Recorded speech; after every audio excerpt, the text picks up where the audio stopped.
하겠습니다. 제가 기도하고 말씀 나누도록 하겠습니다. 참 좋으신 하나님 감사드립니다. 우리의 가는 길과 그 여정 속에 항상 미리 말씀 주시고 미리 준비하게 하셔서 미리 하나님의 역사와 응답을 체험할 수 있도록 축복하여 주심을 감사드립니다. 오늘도 그 첫날이 되게 하시고 하나님 주신 언약을 붙잡고 미리 준비할 때 한 번도 가보지 않은 우리 인생길 가운데 항상 예비하시는 하나님의 응답과 역사를 체험하고 보는 증인 될 수 있도록 인도하여 주옵소서. 모든 불신앙이 무너지는 날이 되게 하시고 우리와 관계된 모든 현장에 흑암이 무너지고 하나님의 나라가 임하는 축복의 시작이 되게 하여 주옵소서. 감사드리며 예수 그리스도의 이름으로 기도합니다. 아멘. 오늘 함께 나눌 말씀 제목은 에스더가 미리 가진 것입니다. 에스더가 미리 가진 것입니다. 우리 좌우에 계신 분들과 인사하겠습니다. 예수님은 그리스도십니다. 우리 한 번 더 인사하겠습니다. 그리스도께서 모든 문제를 해결하셨습니다. 우리 한 번 더 인사하겠습니다. 모든 문제가 끝났습니다. 네, 간단한 고백 같지만은 모든 문제가 끝났다는 확신 속에서 하나님의 계획이 보이기 시작합니다. 모든 문제가 끝났다는 확신이 없으면 모든 문제가 끝났다고 고백은 하지만 다시 한 주간의 삶을 시작하면서 삶의 현장 속에서 현실 앞에서 또 사단에게 속게 됩니다. 모든 문제 끝났는데 현실을 붙이시면 힘들거든요. 어렵거든요. 고민되고 갈등되고 어쩔 때는 화가 나기도 하고 그렇습니다. 그러다 보면 모든 문제가 끝났다고 끊임없이 하나님 우리에게 약속 주시고 말씀 주시고 그리고 우리에게 계속해서 하나님의 음성을 들려주시는데 우리가 안 믿어지는 거예요. 그래서 하나님 우리에게 문제를 해결하라고 말씀하신 적도 없는데 꼭 내가 문제를 해결해야 될 것처럼 그렇게 자꾸 생각이 됩니다. 그렇지 않습니다. 문제 해결 안 하셔도 됩니다.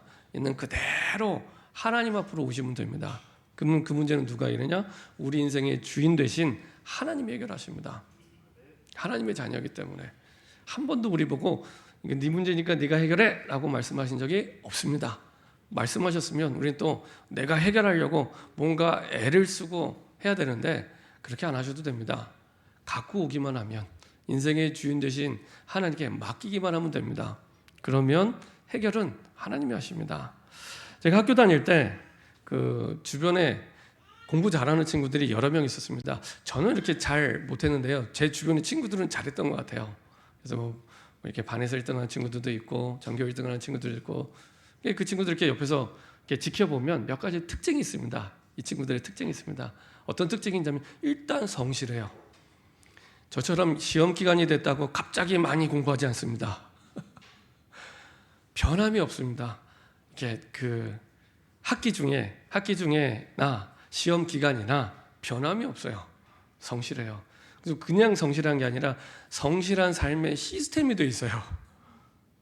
그래서 뭐 평상시 수업 들을 때나 아니면은 뭐 시험 기간 때나 잠자는 시간이 별반 다를 바 없습니다. 뭐 어떤 친구는 좀 더 일찍 자기도 하고요. 일찍 자고 조금 더 일찍 일어나기도 하고요. 그렇더라고요. 여튼 이렇게 저와는 많이 다른 삶을 사는 친구들이었습니다. 일단 성실합니다.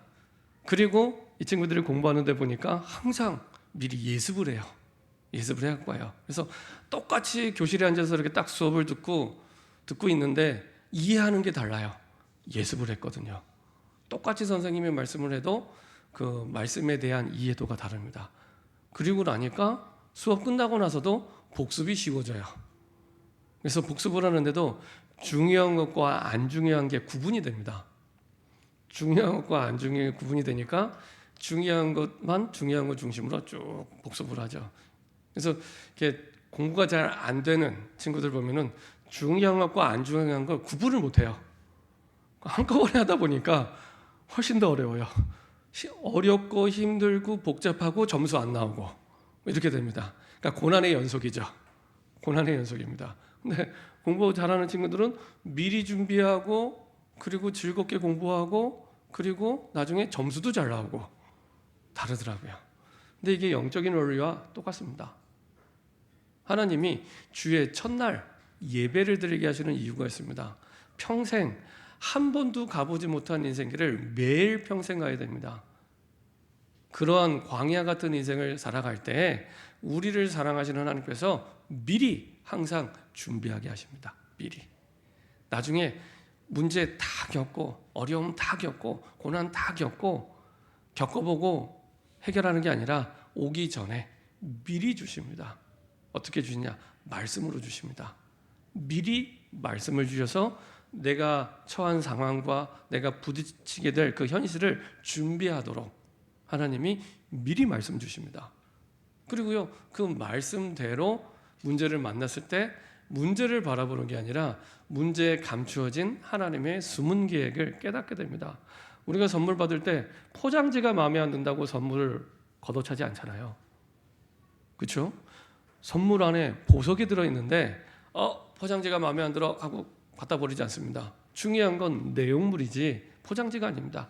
근데 대부분의 사람들이 문제라는 포장지에 속아서 진짜 하나님이 주시고자 하는 선물을 걷어찰 때가 너무 많이 있습니다. 대부분이다. 그렇게 살아가고 있습니다. 그래서 하나님은 미리 말씀을 주셔서 그리고 그 고난, 환경, 여러 가지 문제에 감추어진 하나님의 항상 예비되어 있는 항상 더 큰 계획을 항상 문제보다 더 큰 계획이 있거든요.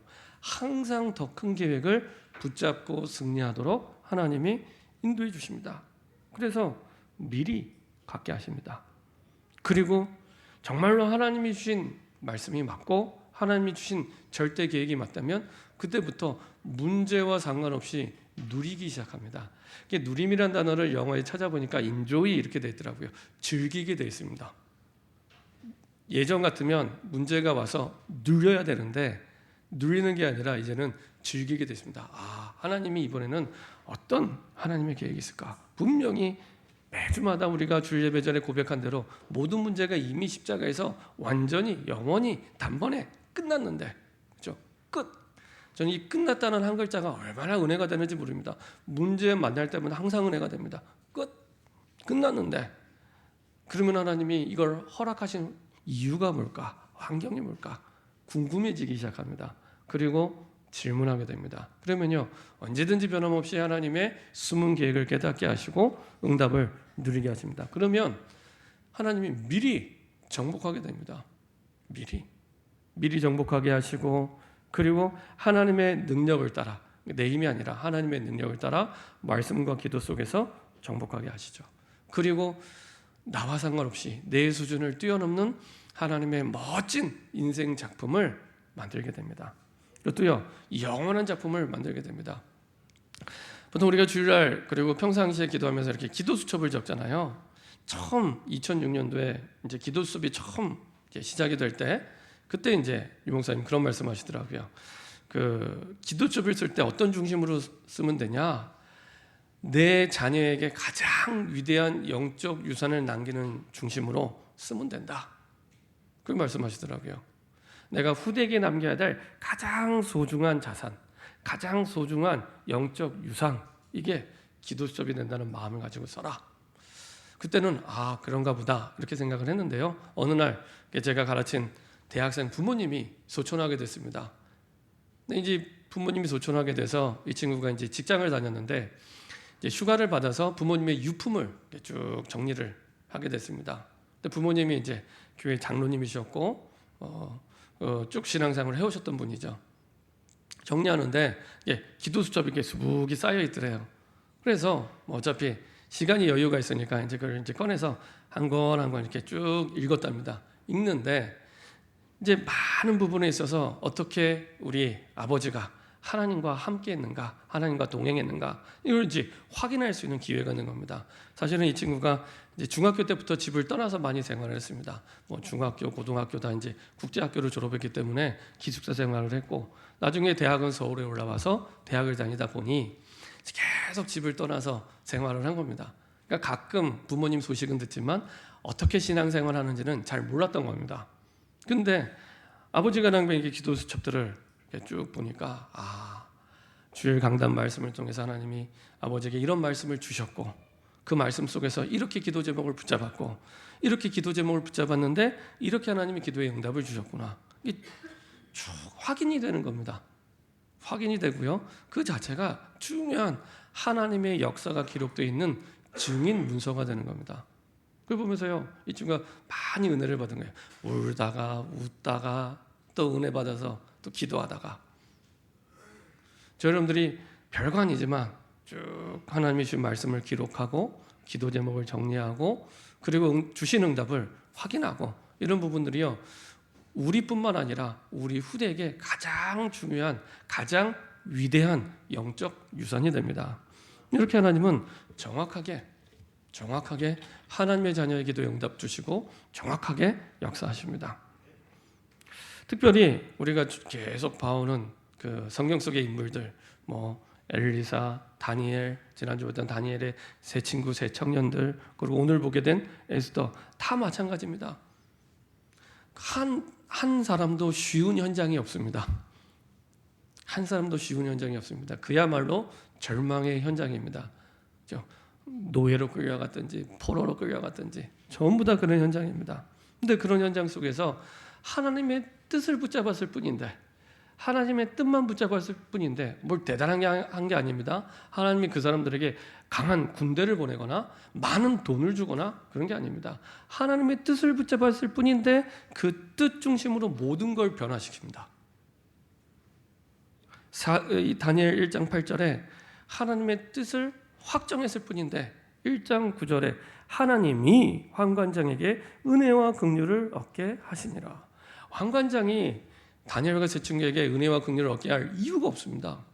왕명을 어겼는데요, 왕명을 어겼으면은 벌을 내려야죠. 감옥에 보내야죠. 근데 환관장이 이 다니엘과 세 친구에게 은혜와 긍휼을 얻게 하셨대요. 근데 이게 다니엘이 한 게 아니라 환관장이 한 것도 아니에요. 하나님이. 그 말은 하나님의 뜻만 붙잡았을 뿐인데 그렇게 바뀌기 원하는 환경과 상황이 그때부터 바뀌기 시작합니다. 그것도 내가 하는 게 아니라 하나님이 하시게 됩니다. 근데 이 다니엘과 세 친구뿐만 아니라 성경 속에 응답받았던 모든 인물이요, 똑같아요. 어쩜 그렇게 수학 공식처럼 똑같이 그렇게 흘러갑니다. 그래서 하나님의 뜻 중심으로 모든 것을 움직여갑니다. 우리의 예를 들면은 불신앙하는 그 현실 따라 되어지는 게 아니고요, 하나님의 뜻 중심으로. 절망의 현장에 있다 보니까 많은 사람들이 제일 많이 말하는 게 없다는 얘기입니다. 뭐가 없고. 자, 우리 말씀 한 구절 찾아보겠습니다. 민수기 20장입니다.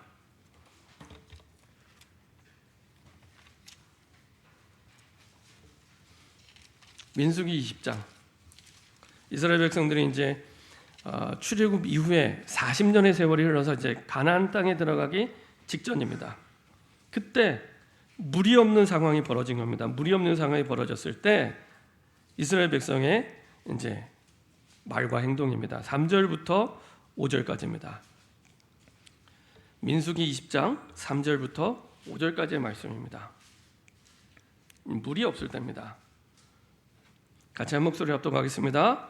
백성이 모세와 다투어 말하여 이르되 우리 형제들이 여호와 앞에 죽을 때 우리도 죽었더라면 좋을 뻔하였도다.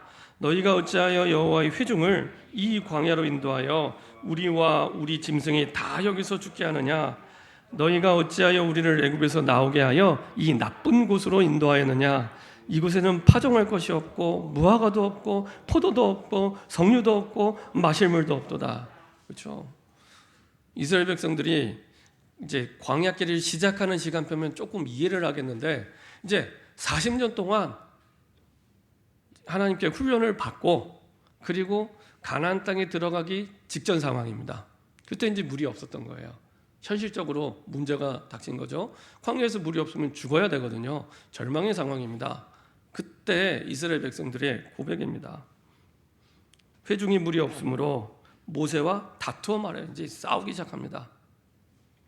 영적 싸움을 싸워야 되는데 육신적인 싸움을 싸우는 거죠. 우리 형제들이 여호와 앞에서 죽을 때 우리도 죽었더라면 좋을 뻔하였도다. 너희가 어찌하여 여호와의 회중을 이 광야로 인도하여 우리와 우리 짐승이 다 여기서 죽게 하느냐?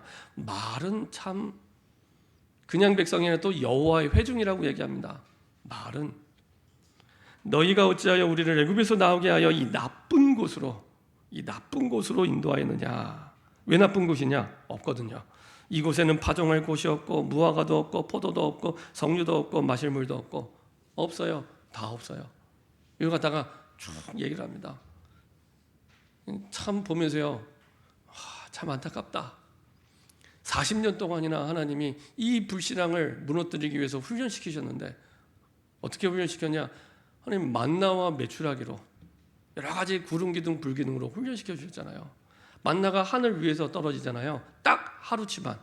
우리가 주기도문 때 늘 얘기하는 것처럼 일용할 양식. 만약에 만나가 안 오면 어디를 쳐다볼까요? 하늘을 보겠죠. 그렇죠? 응답이 땅에 있는 게 아니라 하늘에 있기 때문에.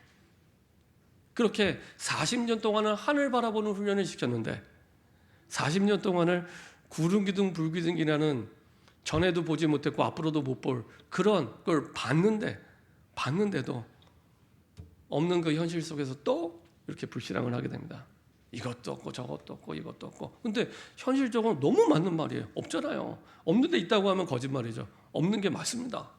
맞는데 중요한 건 그 계산 속에 하나님의 계산이 없어요.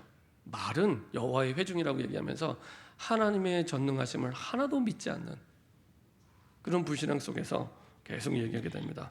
우리가 평상시에도 현실적으로도 딱 똑같이 얘기합니다. 없으면 이게 없어서 안 되고 이게 없어서 안 되고 그래서 불가능하고 그래서 안 되고. 맞습니다. 틀린 게 아니라 그게 현실적으로 맞습니다. 근데 하나님이 원하시는 영적 사실이 아닙니다. 그렇죠? 하나님은 반드시 그 현장 속에 항상 더 좋은 하나님의 계획을 준비하고 기다리고 계십니다. 그래서 하나님이 계산에 있는 이 모세와 아론은 거기에 대항하지 않고요. 참 잘했죠. 6절에 보면은 모세와 아론이 회중 앞을 떠나 회막문에 이르러 엎드림에 여호와의 영이 그들에게 나타나며. 그렇죠? 엎드리는 게 최선의 방법입니다. 우리가 보지 않았지만은 민수기 14장에도 광야길을 떠나면서 그 10명의 정탐꾼이 불신앙할 때도 똑같은 불신앙 앞에서 모세와 아론은 똑같은 자세를 취합니다. 하나님 앞에 엎드립니다. 맞서 싸우는 게 아니라 엎드립니다. 그래서요, 내가 안 되고 힘들고 어렵고 나를 힘들게 하는 사람이 있을 때 싸우지 마세요.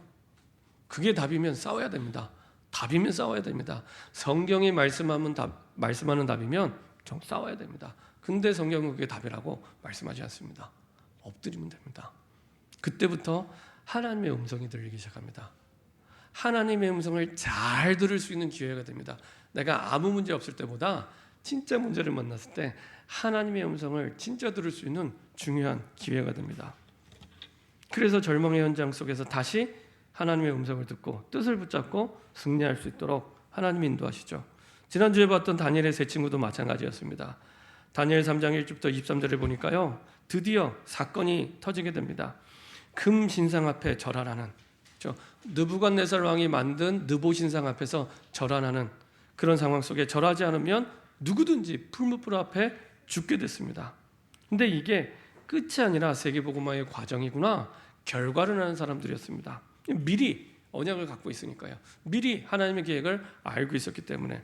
그래서 거기에 대해서 분명하고 정확하게 고백하죠. 우리 다시 한번 확인해 보도록 하겠습니다. 다니엘 3장입니다. 왕이 말한 거를 정면으로 반박하면서 얘기하죠. 다니엘 3장입니다. 15절부터 보겠습니다. 15절부터 18절까지 보도록 하겠습니다. 다니엘 3장 15절부터 18절입니다. 같이 한 목소리로 합독하겠습니다. 이제라도 너희가 준비하였다가 나팔과 피리와 수금과 사명금과 양금과 생황과 및 모든 악기 소리를 들을 때 내가 만든 신상 앞에 엎드려 절하면 좋거니와 너희가 만일 절하지 아니하면 즉시 너희를 맹렬히 타는 풀무불 가운데 던져 넣을 것이니 능히 너희를 내 손에서 건져내실 신이 누구겠냐 하니 사드락과 메삭과 아벳느고가 왕에게 대답하여 이르되 느부갓네살이여 우리에게 이 일에 대하여 왕에게 대답할 필요가 없나이다.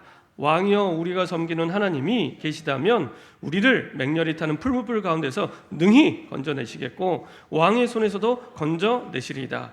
그렇게 하지 아니하실지라도 왕이여 우리가 왕의 신들을 섬기지도 아니하고 왕이 세우신 금 진상에게 절하지도 아니할 줄을 아옵소서. 저는 이 다니엘 3장 15절 말씀을 보면서 이거는 느부갓네살 왕의 말이 아니라 이건 세상이 하나님의 백성들에게 계속 주고 있는 메시지구나, 그런 생각이 들더라고요. 즉시 너희를 맹렬히 타는 풀무불 가운데 던져 넣을 것이니 능히 너희를 내 손에서 건져낼 신이 누구이게 있느냐니. 세상이 계속 끊임없이 문제와 사건 속에서 이렇게 하나님의 백성들에게 메시지하고 있습니다. 봐라, 이렇게 큰 문제가 왔는데, 이렇게 어려운 문제가 와서 절망의 순간이 왔는데 누가 여기서 건져내겠느냐? 다 망하지. 이렇게 되는 겁니다. 누가 이 문제에서 누가 건져내겠어? 계속 속삭입니다. 어렵지? 포기할 것 같지? 두렵지? 포기해. 무너질 것 같으면 무너져. 계속 속삭입니다. 힘들잖아. 피해. 넘어져. 계속 얘기합니다. 그렇죠? 그 세상이 주는 메시지입니다. 누가 거기서 건져내겠어? 안 돼. 할 수 없어. 못해. 안 될 것 같아. 무너질 것 같아. 망할 것 같아.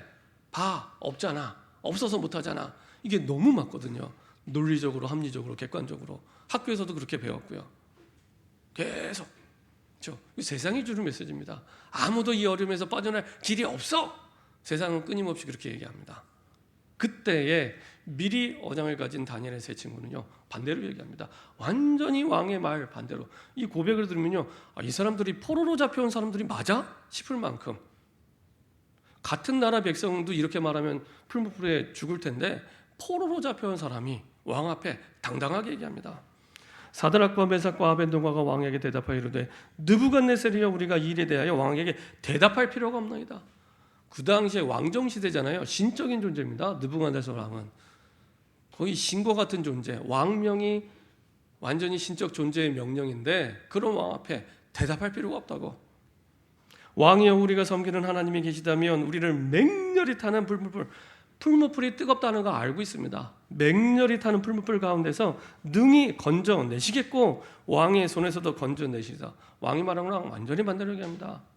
그리고 이제 한술 더 떠서 얘기합니다. 18절. 그렇게 하지 아니하실지라도 왕이여, 우리가 왕의 신들을 섬기지도 아니하고 왕이 세우신 금 진상에게 절하지도 아니할 줄을 아옵소서. 왕에게 명령하는 것도 아니고, 나중에 우리가 안 봤지만 왕이 얼마나 분하든지 성경에 그렇게 나옵니다. 분이 가득하여 얼굴빛을 바꾸고 7배보다 이 풀물을 더 뜨겁게 해서 이 사람들을 데리고 왔던 사람들이 타 죽을 만큼 얼마나 왕이 화가 났는지. 근데요, 나중에 급반전이 일어나게 됩니다. 나중에 그렇게 말했던 느부갓네살 왕이 결국에 하나님을 인정하고 하나님을 찬양하게 됩니다. 그렇죠? 그리고 그냥 승리가 아니라 완전한 승리. 하나님의 뜻이기 때문에요, 승리하는 것도 부작용이 없습니다. 완전한 승리. 다니엘 3장 27절에 보면 이렇게 말씀하고 있습니다. 총독과 지사와 행정관과 왕의 모사들이 모여 이 사람들을 본즉 이제 하나님이 어떻게 역사하신지 증거를 보게 되죠.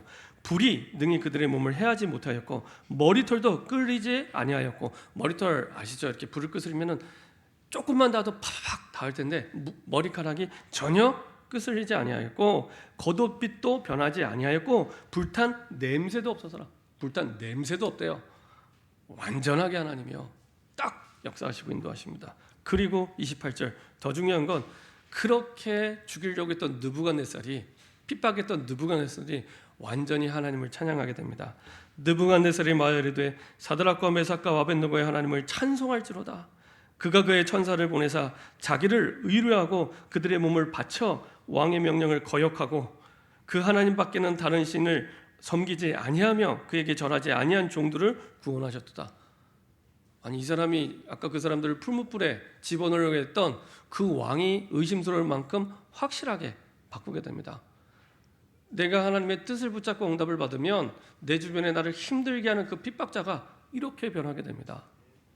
29절에 그러므로 내가 이제 조서를 내리노니 각 백성과 각 나라와 각 언어를 말하는 자가, 나라가 얼마나 큰지를 알겠죠. 120도 모두 사드락과 메삭과 아벤느고의 하나님께 경솔히 말하거든 그 몸을 쪼개고 그 집을 거름토로 삼을지니 이는 이같이 사람을 구원할 다른 신이 없음이니라 하더라. 세계복음화의 중요한 문이 됩니다. 그렇게 핍박했던 그 느부갓네살 왕이 오히려 세계복음화의 응답의 문, 전도의 문이 됩니다.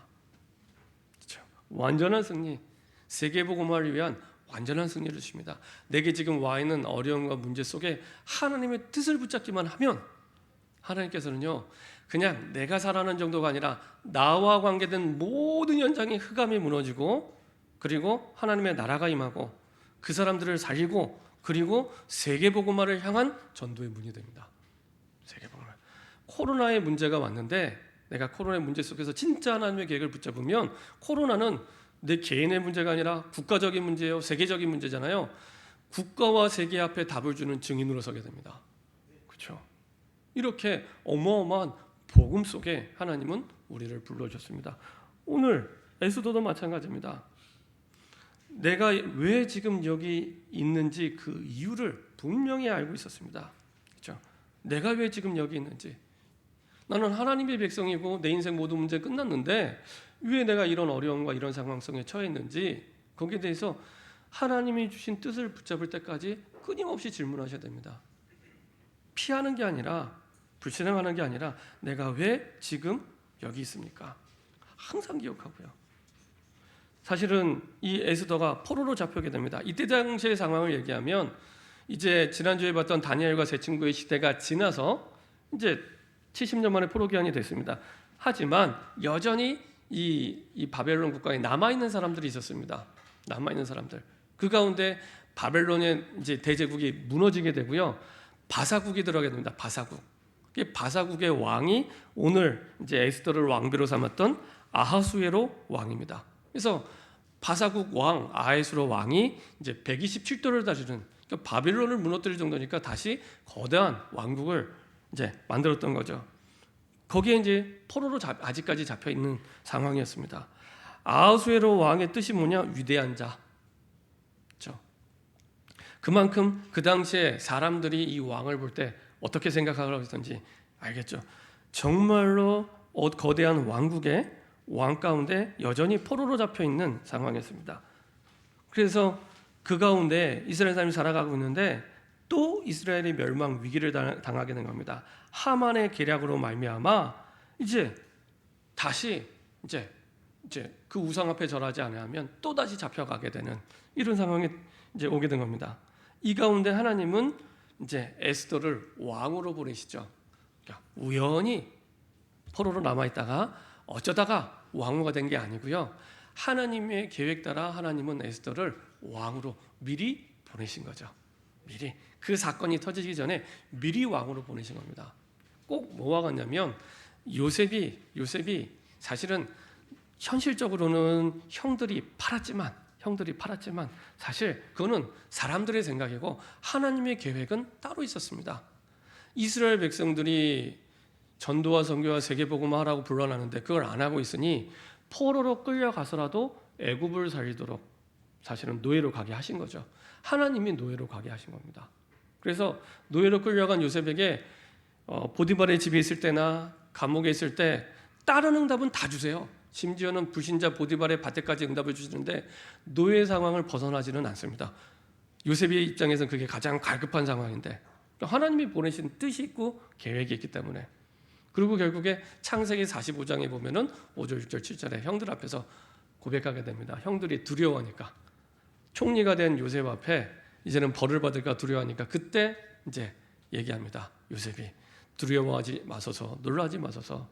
당신들이 나를 판 것이 아니라 하나님이 하나님의 큰 구원의 계획과 후대를 위해 나를 앞서 보냈을 것이다. 앞서 보냈다라고 얘기를 합니다. 그렇죠? 마찬가지로 하나님은 이스라엘 전체와 뿐만 아니라 바사국 전체 복음화를 두고 먼저 에스더를 미리 보내신 겁니다. 미리 보내셔서 왕후가 되게 하시죠. 이렇게 거기에 대한 분명한 이유를 알고 있을 때 하나님이 내게 원하시는 사명이 나오게 됩니다. 하나님이 주신 그 사명을 붙잡을 때 가장 행복한 인생이 되고요. 가장 위대한 인생이 됩니다. 그래서 바울은 이렇게 고백을 합니다. 사도행전 20장 24절에 나의 달려갈 길과 주 예수께 받은 사명. 자, 달려갈 길을 확실하게 알았고 그리고 주 예수께 받은 사명을 분명히 알고 있었습니다. 그렇죠? 가장 행복한 사람, 가장 위대한 인생을 살게 됩니다. 그렇죠? 아무리 능력이 있어도 달려갈 길을 모르고 하나님 주신 사명을 모르면 가장 안타까운 인생이 됩니다. 그렇죠? 그래서 단 하루를 살아도 내가 하나님이 내게 주신 달려갈 길을 알고 내게 주신 사명을 할 때 그때부터 가장 삶이 의미 있게 되고요. 가장 가치 있는 인생이 됩니다. 그 이유를 할 때 에스더가 있어야 될, 그리고 그 시대에 그 현장에 있어야 될 사명이 나오게 되죠. 오늘부터는 에스더 2장 20절에 이렇게 말씀하고 있습니다. 에스더는 모르드게가 명령한 대로 그 종족과 민족을 말하지 아니하니 이유를 알았던 거죠. 그가 모르드게의 명령을 양육받을 때와 같이 따름이더라. 우리가 보지 않았지만 2장 10절에 똑같은 말씀이 이미 나왔습니다. 에스더가 자기의 민족과 종족을 말하지 아니하니 이는 모르드게가 명령하여 말하지 말라 하였음이라. 말하지 않은 그 이유, 하나님의 계획을 분명히 알고 있었습니다. 그리고 드디어 하나님의 때가 됐을 때 모르드게가 이제 왕후에 있는 에스더에게 얘기를 합니다. 에스더 4장 12절 16절 보면요, 드디어 왕후의 자리를 얻은 것이 이때를 위함이 아니냐 하고 편지를 보냅니다. 거기에 대한 대답이 에스더가 이렇게 얘기합니다. 에스더 4장 16절에 보면 당신은 가서 수산에 있는 유다인들을 다 모으고 나를 위하여 금식하되 밤낮 3일을 먹지도 말고 마시지도 마소서. 나도 나의 시녀와 더불어 이렇게 금식한 후에 규례를 어기고 그 말은 죽을 줄 알고도 왕에게 나아가리니 죽으면 죽으리이다 하니라. 그렇죠? 그는 뭐 내가 죽어야겠다 이게 아니고요. 죽어도 좋을, 죽어도 행복할 가치를 깨닫게 된 겁니다. 죽어도 좋을 이유 있는 사명을 딱 붙잡게 된 겁니다. 그렇죠? 똑같습니다. 노예로 끌려간 요셉도, 그리고 포로 끌려간 다니엘도, 그리고 다니엘의 세 친구 세 처녀도 똑같습니다. 죽어도 좋을, 죽어도 행복할 가치를 분명히 붙잡고 깨닫고 있었습니다. 그리고 에스더 7장 1절부터 10절에 보니까 내 소총대로 내 생명을 내게 주시고 내 요구대로 내 민족을 내게 주소서. 드디어 왕 앞에 생명을 걸고 말하게 됩니다. 그렇죠? 그리고 나중에 결과가 어떻게 되냐? 이 에스더와 모르드게를 죽이려고 만들었던 그 나무에 오히려 하만이 매달리고 죽임을 당하게 되죠. 자, 그리고 그 이유 있는 사명을 붙잡을 때 반드시 증거는 따라옵니다. 그냥 증거가 아니라 시대를 살리는 역사적인 증거를 하나님이 주시죠. 에스더 8장 11절에 보면은 127도에 흩어진 유대인들도 함께 구원을 받게 됩니다. 왜냐하면 이 수상궁에 있는 이스라엘 백성뿐만 아니라 전국 127도에 있는 모든 유대인들이 다 죽게 됐거든요. 그때 다시 명령을 전달해서 다시 구원을 얻게 만듭니다. 그 정도가 아니라 8장 17절에 보면요, 본토 백성이 유다인을 두려워하여 유다인 되는 자가 많더라 이렇게 얘기합니다. 에스더 8장 17절에 왕의 오명이 이르는 각 지방 각읍에서 유다인들이 즐기고 기뻐하여 잔치를 베풀고 그날을 명절로 삼으니 본토 백성이 유다인을 두려워하여 유다인 되는 자가 많더라. 이 주객이 전도가 됐죠. 오히려 바사국 사람들이 유대인이 되겠다고 이런 일들이 벌어지게 됩니다. 하나님은 그 나라 사람들도 포로로 끌려가는데 그 나라 사람들도 살리게 되죠. 에스더 9장 20절부터 23절을 보면요, 드디어 고백합니다. 슬픔이 변하여 기쁨이 되고 애통이 변하여 길한 날이 되었으니 이렇게 바뀌게 됩니다. 하나님의 뜻을 붙잡았을 뿐인데 애통이란 말 아시죠? 애통이란 말을 사전에 찾아보면 죽은 자를 보고 슬퍼하는 그 슬픔을 애통이라고 합니다. 내가 가장 사랑하는 사람이 죽었을 때 느끼는 슬픔이 애통입니다. 이게 사전적인 원래 원어적인 의미입니다. 그렇죠? 그 정도로 마음 아프고 슬픈 날이었는데 이게 바뀌었다는 겁니다. 이게 바뀌었다는 겁니다. 에스더 9장 27절에 이제는 뜻을 정하고 자기와 자기 자손과 자기들과 화합한 자들이 이제 함께 이 축복을 누릴 수 있도록 날을 정하기로 하죠. 작정하죠. 그렇죠? 그리고 에스더 9장 28절 유대인이 구원받은 이 두 날을 기념하게 됩니다. 그 날을 부림절 이렇게 합니다. 아달월 14일, 15일. 아달월을 우리 달로 하면 이제 12월이죠. 12월 14일, 15일을 부림절에서 지금까지도 유대인들이 이 날을 지킵니다. 지금까지도요. 수천 년이 흘렀잖아요. 지금까지도 불임절을 지키게 됩니다. 자, 결론입니다. 우리가 문제 앞에 섰을 때 하나님의 뜻을 붙잡기만 해도 하나님은 그 사람을 통해 그 시대를 살릴 남은 자의 축복을 누리게 하십니다. 그래서요, 그 응답의 시작은 내가 정말로 누구냐, 거기에 대한 확신에서 시작이 됩니다. 그래서 내가 왜 지금 여기에 있지? 내가 왜 이 상황을 겪고 있지? 이걸요 질문하면서 내가 누구인지, 이때 내 자신뿐만 아니라 사실은 모든 문제에 응답받는 기회가 되고요, 그리고 그 문제가 응답의 길이 됩니다. 그래서 문제를 피해서 다른 곳에서 답을 찾는 게 아니라 그 문제 속에 길이 있고요, 답이 있습니다. 그리고 그것은 반드시 기회가 됩니다. 나를 살리는 기회뿐만 아니라 이스라엘과 바사국과 모든 나라를 살리는 세계복음화의 사실은 길이 되고 답이 됩니다. 그래서 우리 주변에 나를 힘들게 하고 어렵게 하는 문제, 상황 속에 있을 때 반드시 그것은 문제 해결되는 정도가 아니라 세계복음화와 연결되어 있습니다. 그래서 에스더가 잘한 게 뭐냐, 이것에 대해서 질문해서 이유 있는 사명을 붙잡고, 그리고 기다릴 때를 알았고 도전할 때를 알았던 겁니다. 자, 그래서 하나님의 뜻을 정하기만 해도 됩니다. 하나님의 뜻을 정할 때, 다시 말하면 하나님의 뜻을 찾는 언약을 잡기만 해도 성공이 되고요, 이때부터 내가 살아가기 위한 이유가 아니라 언약적인 이유를 가진 자로 서게 하십니다. 그리고 그 뜻 중심으로, 뜻을 붙잡은 사람 중심으로 모든 일을 진행하십니다. 뜻을 붙잡은 사람 중심으로 모든 걸 바꿔갑니다. 직장에서 내가 아무리 말단 직원이라 할지라도 하나님의 그 현장을, 하나님의 뜻을 내가 붙잡고 있으면 그 모든 직장 현장에 있는 모든 것들이 뜻을 붙잡은 사람 중심으로 움직여집니다. 가정에서는요, 그 뜻을 붙잡은 사람들 움직여지기 시작하고요, 학교에서는 그 뜻을 붙잡은 렘넌트 중심으로 모든 걸 하나님이 움직이십니다. 그래서 그 하나님이 주시는 언약 속에서, 복음 속에서 전도할 이유를 찾고, 공부할 이유를 찾고, 일할 이유를 찾으시면 됩니다. 그렇죠? 복음 속에서입니다. 그 복음의 언약 속에서 전도할 이유를 찾을 때 진짜 전도가 시작이 되고요, 그 복음 속에서, 복음의 언약 속에서 공부할 이유를 찾을 때 진짜 공부가 시작이 되고요, 그 복음의 언약 속에서 일할, 직장 갈 이유를 찾을 때 진짜 하나님과 방향이 맞는 이유, 삶이 그때부터 시작이 됩니다.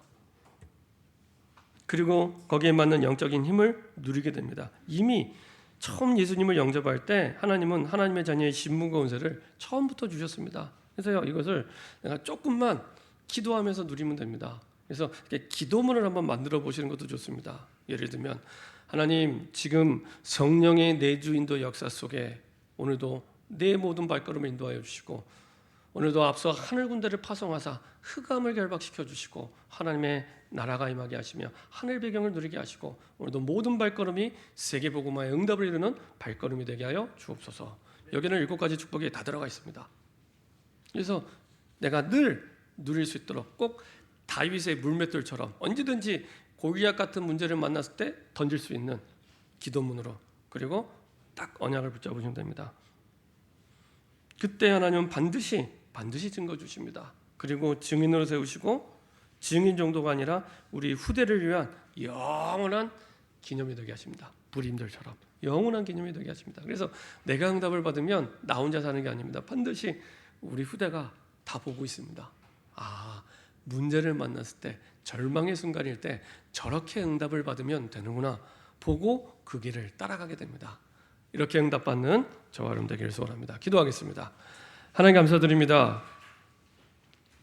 엘리사에게, 그리고 다니엘에게, 그리고 다니엘의 그 세 친구, 세 청년에게, 그리고 오늘 에스더에게 항상 미리 말씀을 주시고 미리 하나님의 계획을 깨닫게 하셔서 모든 것을 누리고 정복하게 하신 이유 있는 사명을 붙잡게 하여 주옵소서. 내가 왜 지금 이 상황 속에 있는지, 내가 왜 지금 여기 있는지 항상 하나님의 계획을 붙잡을 수 있도록 기억하고 누리는, 하나님께 질문하는 기도가 시작되게 하여 주옵소서. 감사드리며 주 예수 그리스도의 이름으로 기도합니다.